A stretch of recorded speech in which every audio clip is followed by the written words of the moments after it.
Thanks. പക്ഷേ കൈ കഴുകാൻ മറക്കരുത്. നമ്മുടെ മാർക്കറ്റിൽ നിന്ന് വാങ്ങിയതാണ്. എൻഡോസൾഫാൻ, എക്കാലക്സ്, ക്ലോറോഡെയിൽ, ഫംഗിസൈഡ്. കെമിക്കൽ കോക്ടെയിലാണ് ഓരോരുത്തരുടെയും കയ്യിൽ പറ്റിയിരിക്കുന്നത്.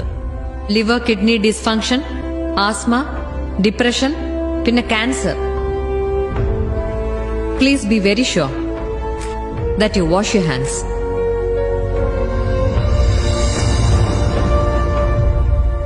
വൈറ്റമിൻ എ കണ്ണിന്, സി രോഗപ്രതിരോധ ശക്തിക്ക്, ബി കോംപ്ലക്സ് നാഡീവ്യൂഹത്തിന്.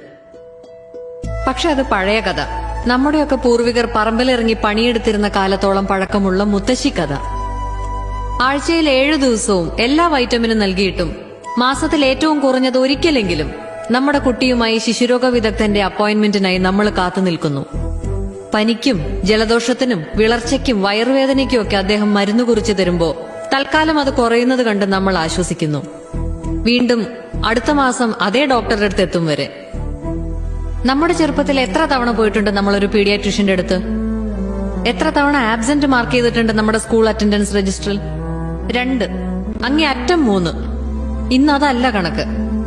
വൈറ്റമിൻ എന്ന് വിശ്വസിച്ച് നമ്മൾ കൊടുക്കുന്ന ഭക്ഷണത്തിൽ അതിന്റെ അളവ് കാണാൻ കഴിയാത്തത്ര കുറവ്. അതിനേക്കാളേറെ ആ ഭക്ഷണത്തിലുള്ളത് വിഷമാണ്.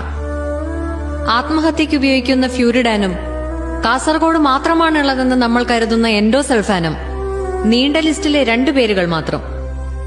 വളർച്ച മുരടിക്കും, ഓർമ്മക്കുറവുണ്ടാകും, ഏകാഗ്രത നശിക്കും. മാർക്ക് കുറയുന്നതിൽ കുട്ടികളെ മാത്രം കുറ്റപ്പെടുത്തരുത്. മക്കളുണ്ടാവാൻ ധ്യാനത്തിനും തീർത്ഥാടനത്തിനും പോകുന്ന ദമ്പതികൾ കാരണം തേടി ദൈവത്തോളം ചെല്ലണമെന്നില്ല. പൊള്ളാച്ചിയിലെ മൈസൂരിലെയും കൃഷിസ്ഥലങ്ങളിൽ അതിനുള്ള ഉത്തരം കിടപ്പുണ്ട്. കേരളത്തിലേക്ക് അയക്കുന്ന പച്ചക്കറികളിൽ കുത്തിവെക്കുന്ന ഹോർമോണുകളുടെയും ആന്റിബയോട്ടിക്കുകളുടെയും രൂപത്തിൽ. കണക്കുകൾ അവിടെയും തീരുന്നില്ല. 50% കഴിഞ്ഞ 10 വർഷത്തിനിടയിൽ കേരളത്തിലെ ക്യാൻസർ ബാധിതരുടെ വർധനാ നിരക്ക്. ഇവിടെ ഇന്ന് ഈ കൂടിയിരിക്കുന്ന നമ്മുടെ ബന്ധുക്കളിലോ പരിചയക്കാരിലോ ഒരാൾക്കെങ്കിലും ക്യാൻസർ ഉണ്ടായിട്ടുണ്ടെന്ന് അർത്ഥം. ആ എണ്ണം ഇനിയും കൂടുമെന്നതും പ്രൂവൺ സ്റ്റാറ്റിസ്റ്റിക്സ്. അതിൽ കുട്ടികളുണ്ടെങ്കിൽ ലുക്കീമിയയ്ക്കുള്ള സാധ്യത കൂടുതലെന്ന് മറ്റൊരു പേടിപ്പെടുത്തുന്ന കണക്ക്. ഇല്ല സർ, ജിമ്മിൽ കൊടുക്കുന്ന പണം കൊണ്ട് മാത്രം ആ പട്ടികയിൽ നിന്ന് ഒഴിവാകാൻ പറ്റില്ല. അതിന് ആഹാരം നന്നാവണം. ആഹാരം നന്നാവണമെങ്കിൽ വേറൊരു കുറുക്കുവഴിയുമില്ല. വീണ്ടും മണ്ണിലേക്ക് ഇറങ്ങണം.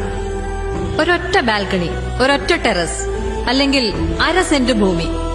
ഒരു വീട്ടിലേക്കുള്ള പച്ചക്കറികൾക്ക് അത് ധാരാളം. ആർക്കും സാധിക്കും.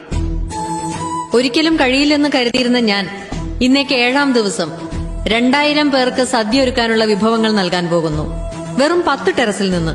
ഈ വേദിയിൽ എനിക്ക് പറയാനുള്ളത്, ഒരു വീടോ ഒരു ഫ്ളാറ്റോ ഒരു സ്ഥാപനമോ എന്ത് നിങ്ങൾ പണിയുമ്പോഴും കൃഷിക്കുള്ള സ്ഥലവും അതിലുണ്ടാവട്ടെ.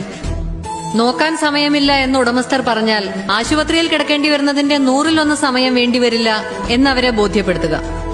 ചെലവിനെ പറ്റി പറഞ്ഞാൽ മെഡിക്കൽ ബില്ലിനേക്കാൾ ഒരുപാട് താഴെയാണിതെന്ന് മനസ്സിലാക്കി കൊടുക്കുക. നമ്മുടെ തന്നെ വീടുകളിൽ, നമ്മുടെ തന്നെ ചുറ്റുവട്ടത്ത് നമ്മുടെ കുട്ടികൾക്കുള്ള ആഹാരം. ശിശുരോഗ വിദഗ്ധൻ അല്പം വിശ്രമിക്കട്ടെ.